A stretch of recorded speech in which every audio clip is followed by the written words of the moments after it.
আজকে দেখাচ্ছি যে এই আকলবাদীদের আজাদ ভাই, সম্পর্কে। আপনি কিন্তু মুনকিরে হাদিস এতদিন বলে আসছেন, এখন কিন্তু মুনকিরে কোরআনও বলছেন। তো সেটা একটু আমি জানতে চাইবো আপনার থেকে, কেন মুনকিরে কোরআন বলছেন? আচ্ছা, ঠিক আছে, সুন্দর প্রশ্ন করছেন, খুব সুন্দর প্রশ্ন করছেন। এটা আসলে সবারই বলা উচিত এই সব ব্যক্তিদেরকে।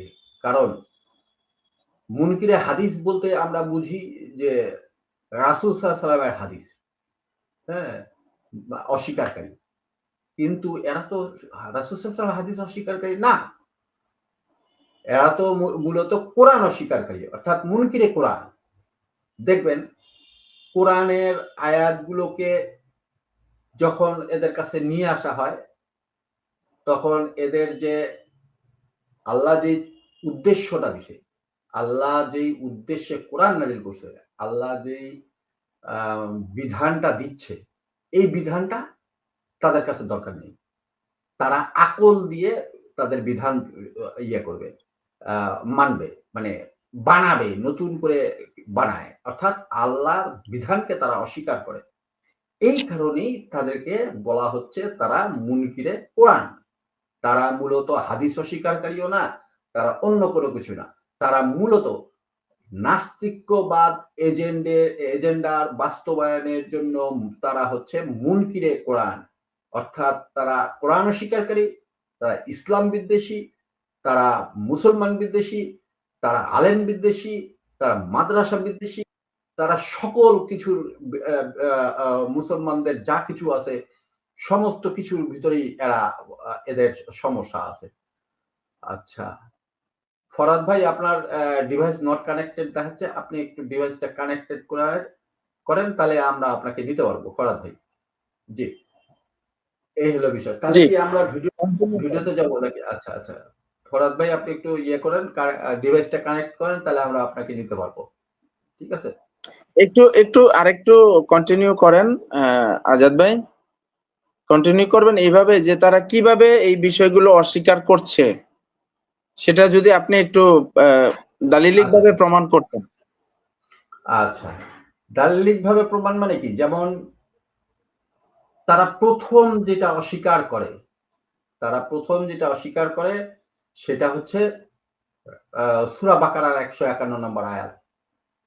আল্লাহ তাআলা বলতেছেন রাসূলের কাছ থেকে শিক্ষা নিতে হবে। আমি একটু আয়াতটা নিয়ে আসি সামনে। হ্যাঁ? জি। যেখানে আল্লাহ তাআলা বলতেছেন যে রাসূল আমাদেরকে শিক্ষা দিবেন। হ্যাঁ? এই শিক্ষা তারা কখনোই গ্রহণ করে না।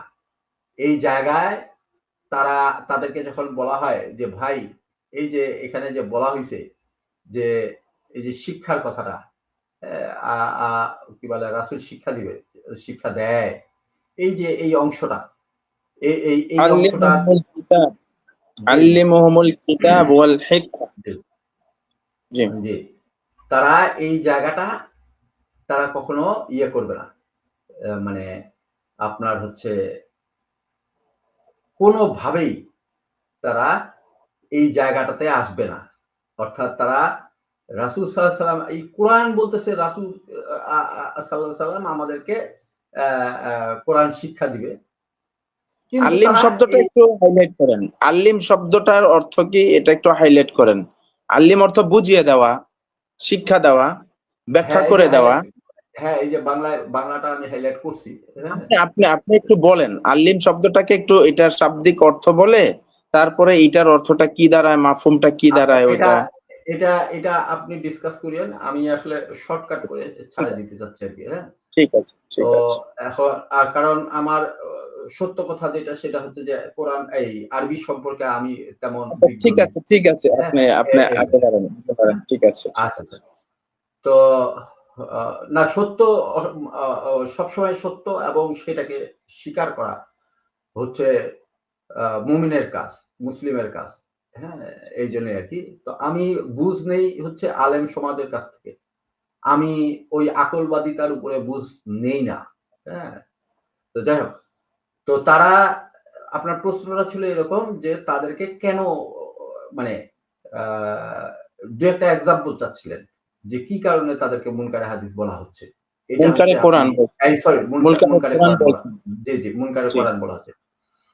তারা প্রথম যেই অস্বীকারটা করে কোরআনের যেই আয়াতটা তারা প্রথম অস্বীকার করে সেটা হচ্ছে এই যে সূরা বাকারার ১৫১ নম্বর আয়াতটা।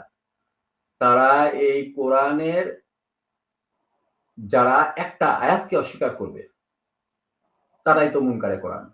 অর্থাৎ তাদেরকে যদি প্রশ্ন করা হয় যে আপনি কোরআন শিখছেন কোত্থেকে?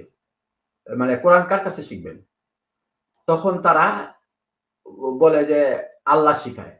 অথচ আল্লাহ আসে তাদেরকে শিখায় না। আল্লাহ পাঠাইছে রাসূল সাল্লাল্লাহু আলাইহি সাল্লামকে, হ্যাঁ? আ তারা আ এই জায়গাটায় এই আয়াতটা অস্বীকার করে। এই যে আ আপনার হচ্ছে সূরা বাকারার ১৫১ নম্বর আয়াতটা অস্বীকার করে। এই সূরা বাকারার ১৫১ নম্বর আয়াত অস্বীকার করার কারণে তাদেরকে মুনকারে কোরআন বলতেছি। ১ আমি ছোট ২ টা শুধু এক্সাম্পল দিব। এর বেশি না। আরো আছে, হ্যাঁ? আ ও আ ইয়ে আচ্ছা। ২ নাম্বার দেখেন, আল্লাহ তাআলা বলতেছে এই যে সূরা আ আ আলাম আনামানের আনআমের ৭ নম্বর আয়াতে যে আল্লাহ তাআলা লিখিত কোন কিতাব পাঠাননি। তো তাদেরকে এই আয়াত ধরে যখন জিজ্ঞেস করা হয় যে ভাই আল্লাহ তো লিখিত কোন কোরআন পাঠাননি। লিখিত কিতাব পাঠাননি। তাহলে আপনি এই কোরআন পাইলেন কই?